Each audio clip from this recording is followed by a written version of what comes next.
Hello everyone, Daniel here from the Next Issue Podcast. On today's video, I'll be doing a review of Teenage Mutant Ninja Turtles, The Last Ronin, number 5. This is a comic book from IDW Publishing and the final issue of this Last Ronin story.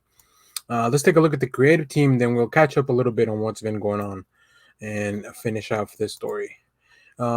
This issue is a story by Kevin Eastman, Peter Laird, and Tom Waltz, with a script by Tom Waltz and Kevin Eastman, layouts by Kevin Eastman, pencils and inks by Esau and Isaac Escorza, Ben Bishop and Kevin Eastman, with color assistance by Samuel Plata, colors by Luis Antonio Delgado and Rhonda Pattinson, and letters by Shawn Lee. This is the culmination of this whole Last Ronin story, which takes place in a possible future for the Ninja Turtles. We have only one of the brothers remaining because of everything that's happened, and all that stuff is covered in the book. But here we are at the conclusion of the story.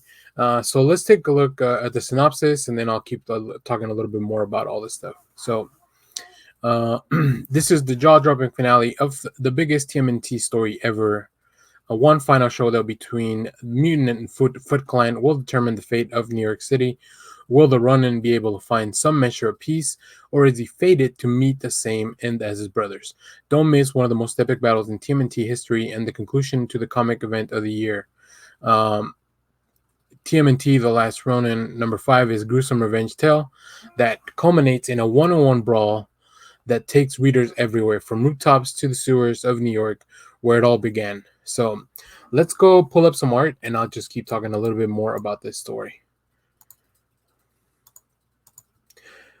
So at this point, and spoilers if you haven't read the first 4 issues, so we know that it is Michelangelo, the turtle, that survived, which, like I've said before in my other reviews, I think it's fitting, but he still has a lot of guilt, and he thinks about his brothers a lot. So the story opens up with Michelangelo lamenting the loss of life during their last assault on the Baxter Stockman fortified island as the ghost of his fallen brothers torment him. They rebuke him for not taking the initiative and launching a counterattack on Hiroto while the power outage continues. We can see here, Michelangelo, and I think the art and the color team really bring into this the tone of where we are. Normally, TMNT, even the ghosts of his brothers are very dark tones, even with their bandanas, which are normally the most colorful part of their outfits. This definitely tells you that this is a different type of story. But here we see Michelangelo. He's getting ready to go out once again into the field and probably fight what would be his last battle. And on the other side, and I don't really have a lot of preview art for the other part, but we have Hiroto. He finally steps up to battle, gets a really, really cool suit. We also have Casey running around trying to find her master, because Michelangelo had been training her. So throughout all this, I just think that the team really, and the indie art, really captured what the feeling was of this book. But there's a beautiful section towards the back of this book where the tone shifts, and I'll leave it at that because I don't want to get too much into the weeds and spoilers. Hiroto himself, he's getting a little jumpy. He's feeling power. He's feeling powerless against Michelangelo just because he always has this, there's this big rivalry right between the Foot Clan and the Turtles that goes back for so long. So Michelangelo finally makes up his mind. He goes alone like a true Ronin, into what is probably a suicide mission, just like the first time he tried.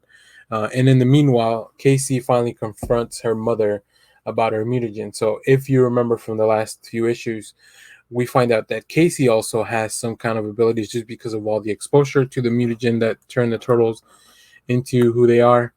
This finally wraps up the story that's been ongoing for a long time. I feel like some of the books took a little long, but I feel it was worth the payoff. There's so many cool variants for this. There's going to be probably a really cool collection.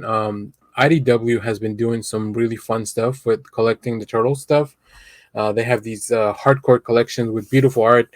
They're reprinting them now in trade paperback form. If you want to take a look at some of those covers, check out my Twitter at EchoSpider, or on TikTok where I made a video of all the covers.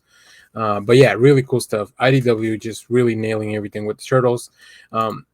As far as this issue and the whole story, you want to pick this up. Like, this is something that if you're a Turtles fan, you need to read. This feels like, like I said, it could be the last possible story that the Turtles ever get. And even though there's more ongoing stuff, I think that, I don't know, this feels like a story that had been plotted through the ages. So very excited for that. Very excited for the where the issue ends up.